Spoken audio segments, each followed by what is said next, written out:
दोस्तों, आपने अक्सर देखा होगा कि शेयर मार्केट में लोग फायदे और नुकसान के बारे में बहुत बात करते हैं। लेकिन ऐसा क्यों होता है कि शेयर मार्केट में कुछ लोगों को फायदा होता है और कुछ लोगों को नुकसान? तो इसका कोई एक कारण नहीं है, बल्कि कई सारी चीजें इसमें शामिल है। कुछ लोग कहते हैं कि शेयर मार्केट एक जुआ है, और ये बात कुछ हद तक ठीक भी है, क्योंकि अगर आप बिना सोचे समझे, बिना सही तरीका जाने शेयर मार्केट में निवेश करते हैं, तो यह आपके लिए जुए की तरह ही काम करेगा। शेयर मार्केट में बहुत से ऐसे लोग भी हैं जो नुकसान होने के बावजूद भी पैसे लगाते हैं और ये उम्मीद करते हैं कि एक दिन तो उन्हें फायदा होगा। लेकिन यह तरीका सही नहीं है। दोस्तों, शेयर मार्केट रिस्की जरूर है, लेकिन इससे पैसे कमाए जा सकते हैं। आप खुद सोचिए, जो लोग शेयर मार्केट से मुनाफा कमा रहे हैं, क्या वो जुआ खेल रहे हैं या उनकी किस्मत अच्छी है? नहीं ना। उन लोगों ने शेयर मार्केट को समझा है, कंपनी के फंडामेंटल्स को जानते हैं, कंपनी का पीई रेशो क्या है, कर्जा कितना है, एसेट्स कितनी है, बिजनेस कैसे काम करता है, ये सारी जानकारी उनके पास होती है। अगर आप भी सही तरीके से निवेश करेंगे तो आप क्यों मुनाफा नहीं कमा पाएंगे? और इसीलिए आज इस आर्टिकल के जरिए हम बात करेंगे कि शेयर मार्केट में नुकसान क्यों और कैसे होता है, शेयर मार्केट में नुकसान होने के क्या क्या कारण हैं, कौन सी ऐसी गलतियां हैं जिन्हें आमतौर पर निवेशक करते हैं। तो आइए जानते हैं, शेयर मार्केट में नुकसान क्यों होता है। 1.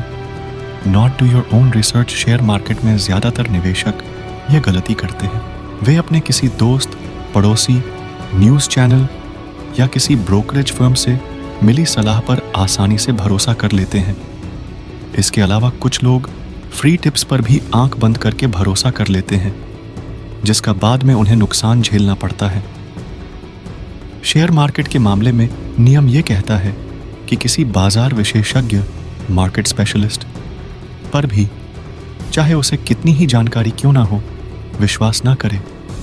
इसलिए बेहतर यही होगा कि आप खुद रिसर्च करें, कंपनी के बारे में जानें, बैलेंस शीट पढ़े, कैश फ्लो या स्टेटमेंट को एनालिसिस करें और उसके बाद ही अपना पैसा इन्वेस्ट करें। 2.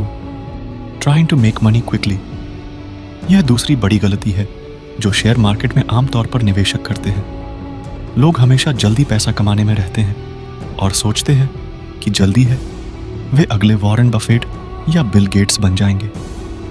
हालांकि वे ये नहीं समझते कि वॉरेन बफेट या बिल गेट्स ने भी काफी लंबे समय तक शेयर्स में इन्वेस्ट किया है, काफी मेहनत की है, जीवन में कई उतार चढ़ाव, कई बार लॉस भी हुआ, लेकिन धैर्य बनाए रखा, जब जाकर वे आज इस मुकाम पर है। आप खुद सोचिए, अगर आप एक डॉक्टर बनना चाहते हैं तो 12 साल स्कूलिंग करने के बाद आपको 7-8 साल और देने पड़ते हैं। और ऐसा सिर्फ एक प्रोफेशन में नहीं है, बाकी फील्ड्स में भी ऐसा होता है। चाहे यूपीएससी हो, इंजीनियरिंग हो, सिंगिंग हो या कुछ और, हर एक चीज को सीखने और उससे फायदा लेने के लिए समय लगता है। और ऐसा ही शेयर मार्केट में भी होता है। शेयर मार्केट में सफलता पाने के लिए समय, टाइम और धैर्य, पेशेंस की जरूरत होती है। 3. Selling winners and riding losers. Imagine कीजिए कि आपने किसी कंपनी के 10 शेयर खरीद लिए। उन 10 शेयर में से 6 शेयर अच्छा प्रदर्शन कर रहे हैं और 4 शेयर खराब प्रदर्शन कर रहे हैं। तो आप क्या करेंगे? आप कौन से शेयर पहले बेचोगे? उन शेयर को जो अच्छा परफॉर्म कर रहे हैं या उनको जो खराब परफॉर्म कर रहे हैं? यहां एक समझदार इन्वेस्टर नुकसान में चल रहे शेयर को तुरंत बुक कर लेगा और प्रॉफिट वाले शेयर को थोड़े टाइम तक होल्ड करके रखेगा।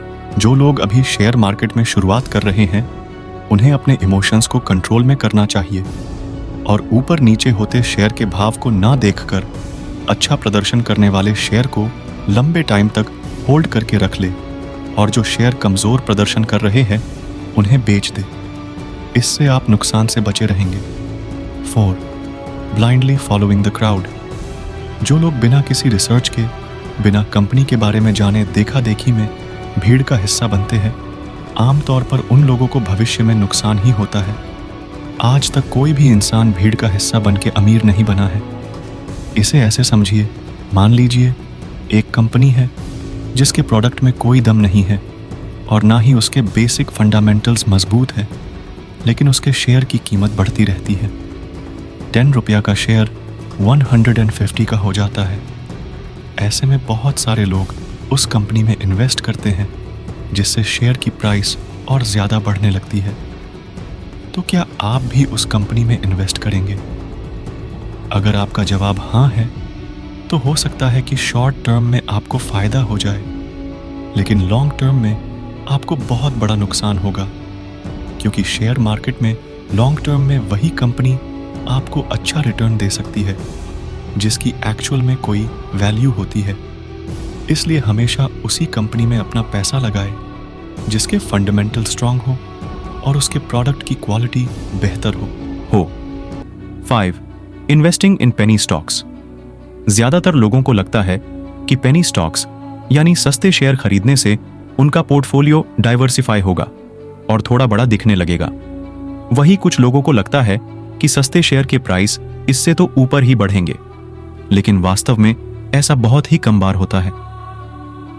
यस बैंक के साथ भी कुछ ऐसा ही हुआ था। शुरू में शेयर के प्राइस काफी कम थे, तो लोगों को लगने लगा कि प्राइस बढ़ेंगे, लेकिन कंपनी में कोई वैल्यू नहीं थी और ना ही उसके फंडामेंटल्स मजबूत थे, जिससे हजारों इन्वेस्टर्स को भारी नुकसान झेलना पड़ा।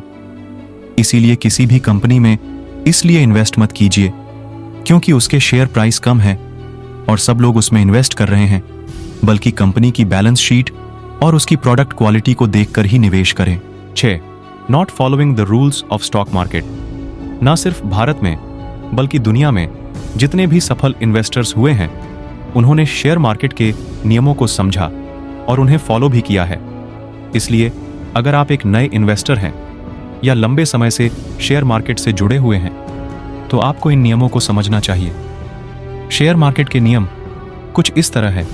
सही ब्रोकर का चुनाव करना, टिप्स के आधार पर शेयर खरीदने से बचें, लॉन्ग टर्म के लिए निवेश करें, हर बड़ी गिरावट के बाद रिकवरी आती है, स्टॉप लॉस लगाएं, पोर्टफोलियो को डाइवर्सिफाई करें, उधार के पैसों या इमरजेंसी के पैसों का इस्तेमाल करें। इन सब नियमों के अलावा भी कई सारी चीज़ें हैं जिनके बारे में आपको पता होना चाहिए। 7. Invest a lot of money at once. Share market में एक साथ बहुत सारा पैसा इन्वेस्ट कर देना भी आपके लिए नुकसानदायक हो सकता है। अगर आप एक साथ सारा पैसा निवेश कर देंगे, तो हो सकता है कि भविष्य में आपको पैसों की ज़रूरत पड़े और निवेश करने के लिए आपके पास पैसे ना हो, तो आपको अपने एग्जिटिंग शेयर्स को बेचना पड़ेगा, जिससे आपकी इन्वेस्टमेंट खराब होगी और आपको नुकसान होगा। कुछ केसेस में तो लोगों को इतना नुकसान हो जाता है कि उनकी हिम्मत ही नहीं हो पाती है दोबारा निवेश करने की। इसलिए एक अच्छे इन्वेस्टर के लिए बेहतर यही है कि वो थोड़ी अमाउंट से ही शुरुआत करे और SIP के द्वारा निवेश करे। इसमें नुकसान बहुत कम होता है और आप कंपाउंडिंग पावर का फ़ायदा उठा सकते हैं।